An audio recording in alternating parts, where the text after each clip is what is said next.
Hi everybody. Well, hope everyone's doing well. I just wanted to make a quick video today and first just thank all of you, all 700 of you that have decided to hit the subscribe button. I'm blown away. When I first started making these videos about 2.5 years ago, I never anticipated having 700 people subscribing to hear my progress and how things are going.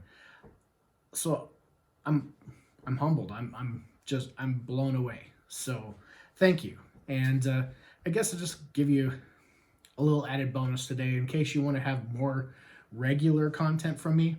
I am posting a bunch on TikTok. Many people are nowadays, but I have a TikTok page, and it's a little bit more of my day to day, a little bit more goofy, a little bit of art, photography. Um, I had a staring contest with Gal Gadot just yesterday, and she liked it, so I posted a comment about that. And that was, I mean, it's just goofy stuff. It's just some good humor, some just fun. So feel free to get onto TikTok and follow that page if you're on TikTok. So if you want to see more regular content from me, and just something I throw out there. In addition to that, I just wanted to kind of say, it's been 2.5 years since my procedure. Still had a lot of questions, comments. Had a good question today about why didn't I do corrective surgery essentially? Why didn't I get the PRK and PTK at the same time as my crosslinking? Well, for me, back in 2008, I had LASIK, which they didn't know I had keratoconus at the time. And then after that, 2014, I had an intact implanted into my eye, and then we did the crosslinking. And because of everything that's happened, my cornea, according to my doctor, is just so thin that if he tried the PRK or PTK, it could potentially rupture the cornea or damage it and destroy it, and then I'd need a corneal transplant. So for me, it's not an option at this point. Maybe in the future, but right now it's just not. Luckily, the Scleral Lens does help. And keep in mind, I talk about the Scleral Lens and how much it's helped me and how much it's helped me see 2020, and it truly does. Without my scleral contact lens, it's really blurry. It is. And that's because even before I had corneal crosslinking procedure done, it was really blurry.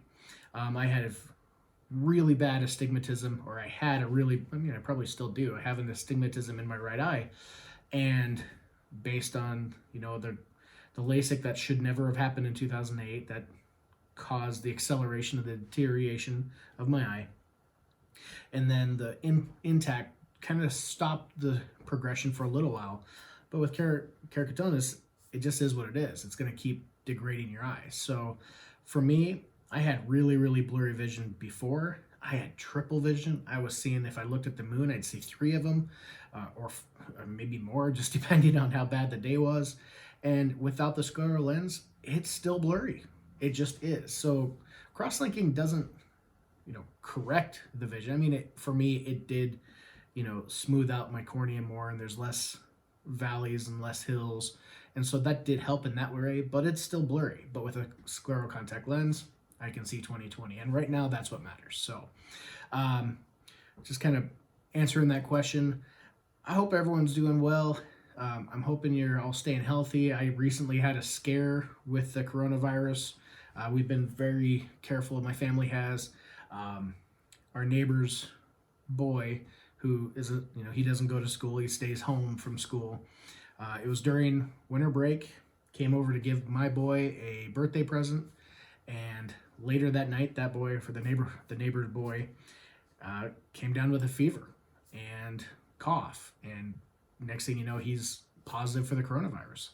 So because he had spent over 20 minutes with my boy, well, both of my boys, in a close area, we were all in quarantine, and it was really interesting. I had to get a cornea or a COVID test, and if you go onto my TikTok, you'll actually see the COVID test. It's not fun. I don't want to go through that again anytime soon. But we had a scare, and luckily everything's good. Luckily we're all negative and just kind of keeping after it. So I hope you're all being able to stay healthy, and that this COVID hasn't been a problem for your families, and that you've been able to get through this. So that's what I hope. And anyway, check out my TikTok. If you have more questions about the keratoconus, feel free to drop them in the comments. I always try to go through there, once a week, if not more, just to see if I have anyone who has questions, and I'll do what I can to answer. And again, always remember, I'm not an eye doctor. I'm not a medical eye doctor. So if you have questions about your particular case, make sure you talk to your doctor. Everything I'm doing in these videos is just to kind of give you my experience. So again, from the bottom of my heart, thank you to all 700 of you. And we'll see you next time. Don't forget to like, share, subscribe, and I'll see you on the next video. Take care.